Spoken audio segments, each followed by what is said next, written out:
Hi guys, it is April 1st and it's my birthday, y'all.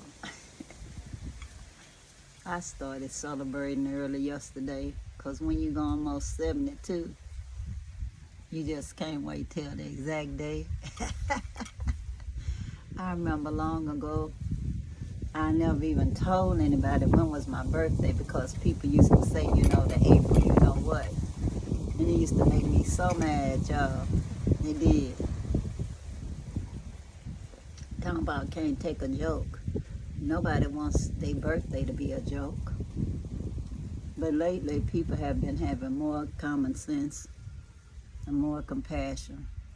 So I haven't had a problem with people. They mostly just say, happy birthday. I'm enjoying my tea. It has the sugar in it that's raw sugar. So it doesn't bother my blood sugar even though I'm diabetic. Y'all, I'm just so happy to be here. Not talking about just being in the Motherland in Jamba and Jelly the Gambia on my land that's actually being used for Habasia Food Forest Project. And yes, it will always be here if I have anything to say about it for the community to learn permaculture.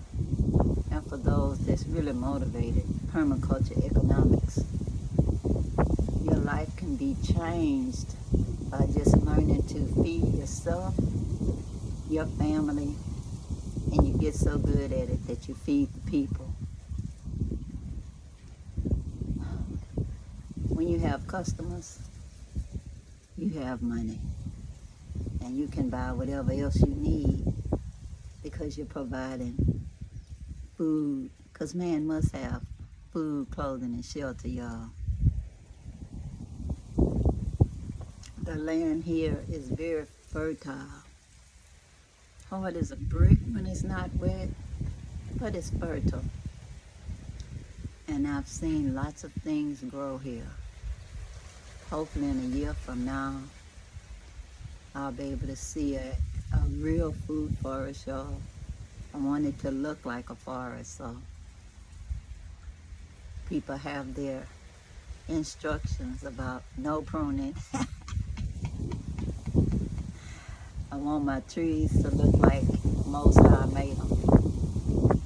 Like they say, only the Most High can make a tree. I believe that.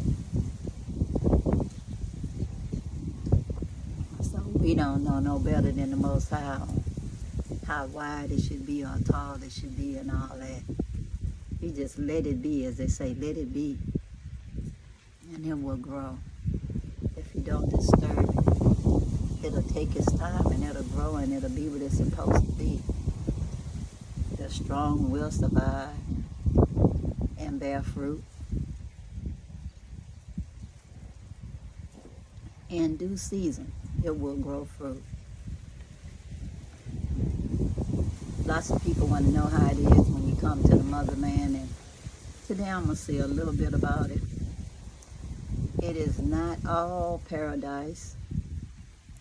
I got invaded by ants because I did not research about the thatch roof before I put it on, y'all. So now I know if I make another house, make sure I get a imitation thatch roof or I get somebody that's experienced in treating the thatch roof for insects before they put it on my roof, and make sure that I have diatomaceous earth on top of the first roof, the tin part, and then put the plastic tarp on top, and then the treated thatch or the imitation thatch, either way it goes, because you don't want to get invaded by ants. Believe me, after 2 times I'm really getting them to spray with natural repellent, y'all,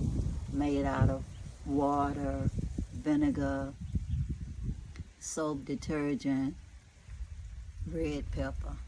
They don't like that, y'all. So spray it, wait a couple of hours, and then go in there, and then you be okay. Otherwise, in the middle of the night, you'll be running out of your house washing ants off you with soap and water. Oh, and I'm laughing to keep from crying, y'all, because it was not a good time had by me that day or the next. Because the second time they even got some in my hair. I had to shampoo my hair with that soap that I just was blessed to have left the soap outside with my little plastic kettle to start the water, and we had some barrels already had water, so I was just washing myself out here, y'all. I even have an extra change of clothes outside. I figure if you anticipate something happening, maybe you won't have to use it, but it helps to keep me calm. So you just have to be aware that when you're in a developing country, you may have natural occurrences that you never thought about because you were in a city. Some people get invasion of monkeys, but me, y'all, I ain't even getting one monkey. I bought some nuts, some peanuts, ground nuts, whatever you want to call it, just for the monkeys, y'all. I was calling myself gonna condition responsible to come and eat from their bowl and have water. Y'all, I had to just put the bowls off to the side for people to use them for something else, for the food forest, you know, for a container for something. But I'm telling you, I didn't see one monkey in my whole space. So I don't want to hear nobody talking about the monkeys did this, the monkeys did that. And some of the things, you know, when you're in the motherland, before you move here permanently, I suggest you visit first. Visit first. Visit first. And for as long as you can afford to, y'all, whether it's a couple of weeks or a couple of months or 6 months, whatever, you have to see first how you like it. And if you're thinking about buying land, see what happens to the land during rainy season, you know? Like, does your land get flooded? Is it really land that's supposed to be used for growing rice? Because sometimes people will sell you land that's for growing rice and we don't even tell you. It's a swamp, y'all, and then your house will get flooded every rainy season because it's designed for rice growing, you know? It's not designed for having houses that's not on stilts. But anyway, y'all, before you buy land, you have to make sure you with somebody that know what they're doing, a reputable real estate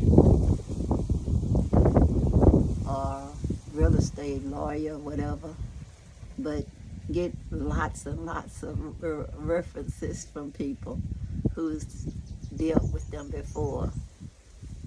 Look at what they've created, you know. See if they had any problems with the land before and all of that, because you want to have some clear title to your land. Because even with clear title, it might take some time to get the paperwork straight. I unfortunately learned the hard way and bought during COVID time. And I blame it on the COVID psychosis.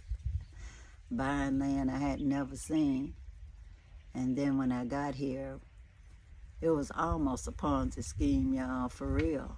But you know, with the Ponzi scheme, the first people that come actually get the product so they can be the testimonials to the other people who invest in it. They get nothing. So anyway, I was lucky that the person went through the real estate agent and I just had to deal with the real estate company because I fell out with the person that initially started purchasing the land. They didn't make sure that the papers was correct or anything. And it was not a nice person, even though they seem to be on YouTube. So you can't put all your trust in these people on YouTube who's telling you about getting land and telling you about them wanting to develop the land and all of that. Because sometimes they even have all detailed sketches of round houses that you could put on the land and all of that. And then when you get there, you have houses and stuff with no people. And you wonder what happened. Just because the chief went to see the ancestors doesn't mean that the whole village should collapse, you know, the Pan-African village. I lost my money once in Ghana. Never again, y'all. Never again. And that was with Fiancra International. It was sad what happened to those sisters later. But that's one of those horrible tales. So much land disputes there. But here it's more peaceful than the Gambia, but yeah, people do still have land disputes. I was blessed after 2 years almost that the paperwork is straight here. Now, we've been working on this food forest for approximately 3 years. And it looks good, y'all. It looks like an organic farm, but not yet the food forest that's in my mind. So just say within the next 2 years is what I'm visualizing, that it'll look like a Garden of Eden with lots and lots of trees everywhere greeting you, saying, pick this fruit, pick that fruit. That it'll be fruit everywhere. But anyway, I don't want to run out of battery, y'all. So until the next time, enjoy your day, whether it's your birthday or not. Peace, peace, power to the people. And on April 6th, hopefully I'll have a choral player right here at this venue playing to celebrate my birthday. And I'm going to share it on YouTube. So be watching. Bye.